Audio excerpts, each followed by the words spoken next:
विद्यार्थियों, शुभ स्नेह आशीष।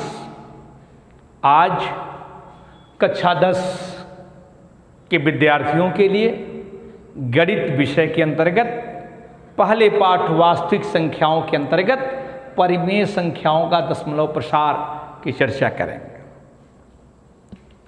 वास्तव में किसी भी परिमेय संख्या का जो दशमलव प्रसार है वो किस रूप में होता है, यही हम जानना चाहते हैं। परिमेय संख्याएं होती क्या हैं? वे सभी संख्याएं जिन्हें हम p/q के रूप में व्यक्त कर सकते हैं, p/q के रूप में लिख सकते हैं, जहां p और q दोनों पूर्णांक हों तथा q नॉट इक्वल टू 0, उन्हें आप परिमेय संख्याओं का नाम देते हैं, रेशनल नंबर कहते हैं। तो क्या ये रेशनल नंबर परिमेय संख्याएं दशमलव के रूप में जब हम उनको प्रदर्शित करते हैं तो किस रूप में प्राप्त होती है? किसी भी परिमेय संख्या की बात करिए, जैसे मैंने परिमेय संख्या की बात कर दिया, आपका 281/3, या मैंने बात कर दिया 625/4। आप भाग दीजिए, भागफल की प्रक्रियाओं में आप देखेंगे 3 से भाग दिया तो क्या आया? 28 है, 3 9 27, 3 9 27, 1 बचा अर्थात 1 और 1 11 हो गया। फिर आपने 3 से भाग दिया तो 3 3 9, फिर क्या बचा? 2 0, 2 बच गया। आपने 2 से भाग नहीं, दशमलव बढ़ा दिया, 0 अर्थात 2 20 में भी 6 आया, फिर 2 0 6 आया, फिर 2 0 6 आया। अर्थात ये जो संख्याएं भाग के रूप में चल रही हैं उत्तरोत्तर ये चलती जाएंगी। ऐसा इसलिए हो रहा है कि जब 6 बार भाग दिया था तो शेषफल क्या था? 2 था। अब फिर जब 6 बार भाग गया तो शेषफल क्या था? 2 था। फिर 6 बार भाग दिया तो शेषफल क्या था? 2 था। अर्थात दशमलव के रूप में भाग देने के बाद, दशमलव बढ़ाने के बाद जो शेषफल प्राप्त हो रहा है वो सभी के सभी शेषफल एक समान रूप में प्राप्त हो रहे हैं। और यदि वो एक समान रूप में प्राप्त हो रहे हैं तो देखिए उनका उत्तरोत्तर लगना चला जा रहा है। इसे आप कहते हैं अशांत दशमलव। अशांत है ये।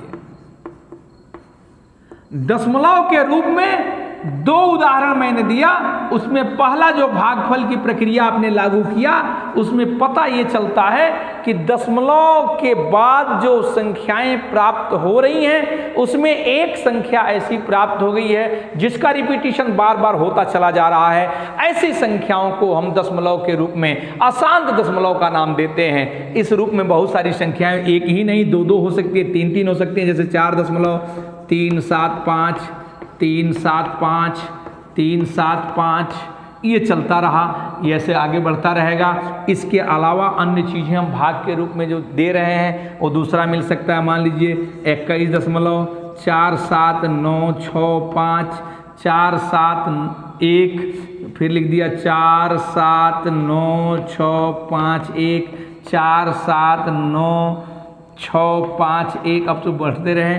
तो ये जो अशांत के रूप में दशमलव आपने देखा है, दशमलव जो आपको दिख रहा है, ये सभी के सभी दशमलव ये एक बार रिपीटिशन हो रहे हैं। अर्थात यहाँ 3 पदों का रिपीटिशन, यहाँ 3 पदों का रिपीटिशन, यहाँ 1 पद का, यहाँ ये आपके 6 पदों का, ऐसे बहुत सारे अशांत दशमलव प्राप्त होते हैं। लेकिन इससे एक बात जरूर स्पष्ट करिए कि जिस भिन्न को आप भाग दे रहे हैं वह आपके p/q के रूप में उपस्थित है। अर्थात वे सभी संख्याएं जो p/q के रूप में उपस्थित हो रही हैं और उनके डेसिमल जो प्रसार हैं, दशमलव के जो प्रसार हैं, वे सभी के सभी प्रसार अशांत हैं, लेकिन उसके साथ ही साथ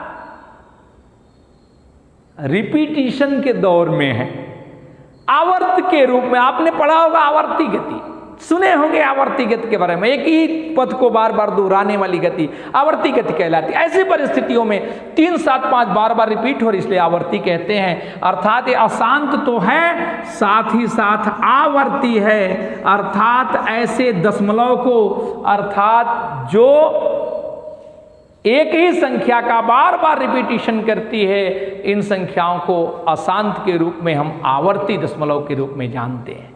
और ये संख्या है p/q के। इसका भाग दीजिए, आपने 4 से भाग दिया, 4 कन्ने 4, बच गया 2 2, 4 पच्चे 20, बच गया 2 और 5, 4 छक्के 24, बच गया 1 और 0, 4 दूनी 8, बच गया 2 4 5, 156.25। यह जो संख्या इसके आगे नहीं बढ़ रही है, इसका कारण है कि जब भागफल की प्रक्रिया में आप चलेंगे, भाग जब देंगे तो 5 बार जब भाग जाएगा तो शेषफल 0 प्राप्त हो जाएगा। और 0 प्राप्त होना शेषफल इस बात का द्योतक है कि वह उसके आगे भाग देने की प्रक्रिया आप रोक देते हैं, दशमलव की आगे की संख्याओं को आप नहीं बढ़ने देते हैं और वो संख्याएं इस रूप में प्राप्त होती हैं। यह 2 अंकों के बाद शेषफल 0 दे सकता है, 3 अंकों के बाद शेषफल 0 दे सकता है, 4 और 5 अंकों के बाद शेषफल, 10 अंकों के बाद शेषफल 0 आए। लेकिन वे सभी संख्याएं जो जिसको डेसिमल के रूप में प्रदर्शित करने के बाद हमें पता चलता है कि कुछ न कुछ अंकों के पश्चात उनके शेषफल 0 प्राप्त हो जाएं, उनके शेषफल 0 प्राप्त हो जाते हों तो उन संख्याओं को शांत कहते हैं। अर्थात ये सभी की सभी संख्याएं शांत दशमलव के रूप में जानी जाती हैं।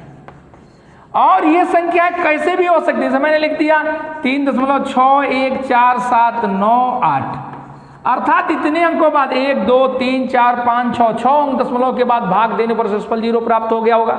मैं लिखूं 325.7194, अर्थात ये 4 अंकों के बाद ये शांत है।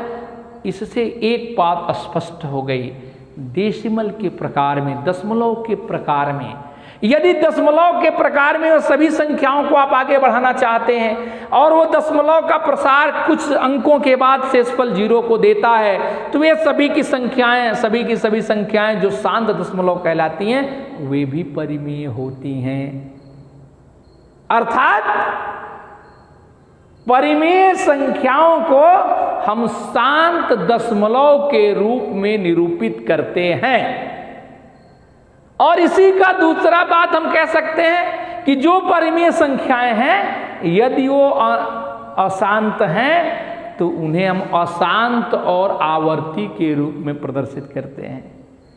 इससे क्या स्पष्ट हुआ, दशमलव के रूप में लिखी जाने वाली वे समस्त संख्याएं जो शांत दशमलव के रूप में हो उन्हें परिमेय कहते हैं। साथ ही साथ जो अशांत और आवर्ती हो, बार बार रिपीट हो रही हो, उन्हें आप परिमेय संख्याओं के रूप में जानते हैं, कहते हैं।